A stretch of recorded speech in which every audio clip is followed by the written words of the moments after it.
Acidentes naturais ou por falha na construção. Em Brasília, a garagem de um prédio desabou em cima de carros. Não deixou vítimas, mas deixou muitos prejuízos. As imagens impressionam. Ao todo, 23 carros tiveram perda total. Na garagem, onde a laje desabou sobre os veículos, o que mais se ouvia era o som dos alarmes. A gente acordou super assustado e pensando o que poderia ser isso. A sensação realmente parecia assim, um tremor de terra.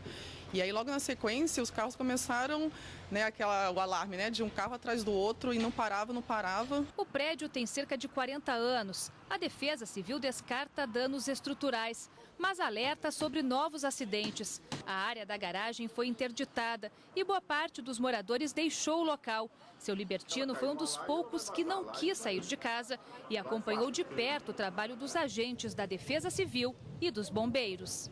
O prédio não tem problema nenhum. O prédio você pode utilizar, você pode ficar em cima, está livre. Pela Defesa Civil deixou o prédio livre, porque não afetou a estrutura, está intacto. O laudo dos agentes da Defesa Civil apontou que a laje cedeu por causa da chuva. Por sorte, ninguém ficou ferido, mas o rastro de destruição foi grande. Na garagem, muitos carros importados, um deles avaliado em R$300 mil. Agora, os moradores querem saber quem vai pagar o prejuízo. De acordo com este advogado, tudo vai depender do tipo de seguro que foi contratado, tanto do automóvel quanto do condomínio. No caso do prédio, a lei exige que se tenha uma cobertura simples, apenas para prejuízos decorrentes de incêndio ou raio. Para situações adicionais, como desabamentos, é preciso a aprovação dos moradores, e isso nem sempre ocorre. Como são várias modalidades de seguro, vários tipos de coberturas adicionais que são oferecidas, tem que verificar em cada apólice, tanto do condomínio como do próprio automóvel, se tem a cobertura para o tipo de sinistro que aconteceu naquele dia.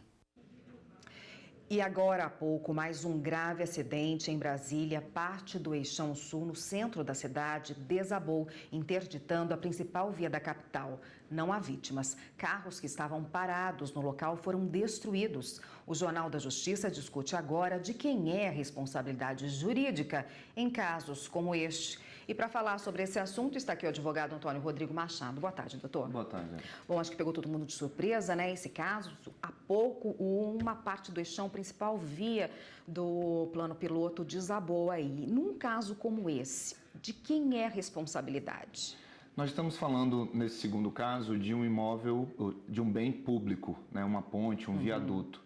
Nesse caso, há responsabilidade objetiva por parte do Estado, o que significa que, independente da comprovação de uma atitude dolosa ou culposa por parte do agente público, nós teremos a obrigatoriedade do Estado indenizar todos os particulares que tiveram algum tipo de dano, seja no caso de uma vítima, que a gente não sabe ainda se existiu ou não, seja no caso também de bens particulares, de um carro, de uma bicicleta, de qualquer tipo de bem particular que estiver sendo atingido por essa atitude danosa por parte de um bem público. A gente tem, inclusive, imagens que fizemos lá há pouco, mostrando o movimento lá, dá pra gente ver o movimento, muita gente, corpo de bombeiros, provavelmente procurando vítimas, Por enquanto não há notícias de vítimas, mas dá pra gente ver aí que carros estão ali embaixo. Sim. Qual o primeiro passo? O que a pessoa deve fazer num caso como esse aí, nesse caso em que o viaduto desabou? Qual o primeiro passo para ela ter direito a esse ressarcimento material? Nós somos daqui, a gente sabe que ali funcionam restaurantes, acho que tem algumas lojas funcionando ali por baixo, tem veículos que são estacionados ali, inclusive festas também acontecem. Então a gente tem a sorte de não ter tido uma tragédia ainda maior. Nesse caso específico, o Estado ele tem a responsabilidade de fazer uma manutenção de todos os seus bens constantemente. Em caso de viadutos, de pontes, há uma perícia constante para saber se está precisando de algum tipo de manutenção. Nesse caso aí, há um dano causado, há a responsabilidade objetiva pelo Estado.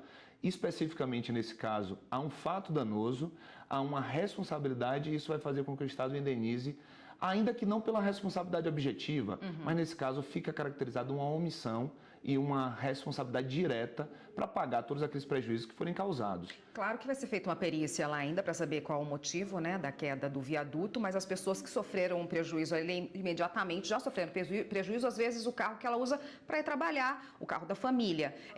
Esse ressarcimento, ele é rápido ou demora para transitar? Vai depender muito mais da gestão administrativa. Então, nesse caso, a responsabilidade ela é tão direta, tão caracterizada, que a própria Procuradoria do Distrito Federal pode buscar todas essas vítimas para fazer um acordo dentro da sua própria responsabilidade. Em caso de não ter essa iniciativa por parte do Estado, cabe a cada um que sofreu esse dano buscar um advogado e ajuizar uma ação judicial buscando essa reparação, essa indenização dentro do Poder Judiciário. Tá certo. E a gente teve também, recentemente, como a gente viu na reportagem, esse desabamento da laje de um prédio, né, na Asa Norte. Como é que fica essa situação, já que o prédio ele não é um bem público? Érica, nesse caso, é um caso ainda mais difícil da gente fazer uma análise sem uma perícia. Porque ali percebemos pelas imagens da TV Justiça que há um desabamento de uma parte que tem grama e terra, que chegou a quebrar também uma parte do próprio prédio. Então, somente a perícia vai dizer, aquilo ali foi causado pelas chuvas, aquilo ali foi causado por uma obra de engenharia, aquilo ali foi causado pela ausência de manutenção por parte do próprio condomínio, porque se foi causado pelas chuvas, naquele caso específico, tende a ser um fato da natureza. E aí a responsabilidade não seria nem do condomínio, nem do Estado. Cabendo, no caso da pólice, como bem disse pelo colega advogado, no caso da pólice de seguro é que vai se verificar se aqueles danos serão cobertos pelo seguro ou se o próprio condomínio vai arcar. E aí entra um detalhe muito peculiar. O condomínio é a formação de todos os proprietários daquele prédio, mas apenas alguns proprietários sofreram o dano.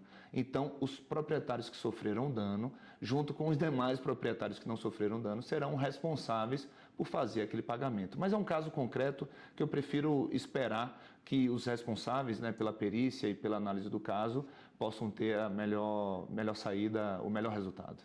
Em relação a enchentes, por exemplo, se um veículo é arrastado na correnteza ou se ele está estacionado num local que sofreu uma enchente, muitas vezes porque uma boca de lobo está entupida e não deu vazão para a água. De quem é a responsabilidade nesse caso? No caso da enchente, a gente tem dois cenários aí.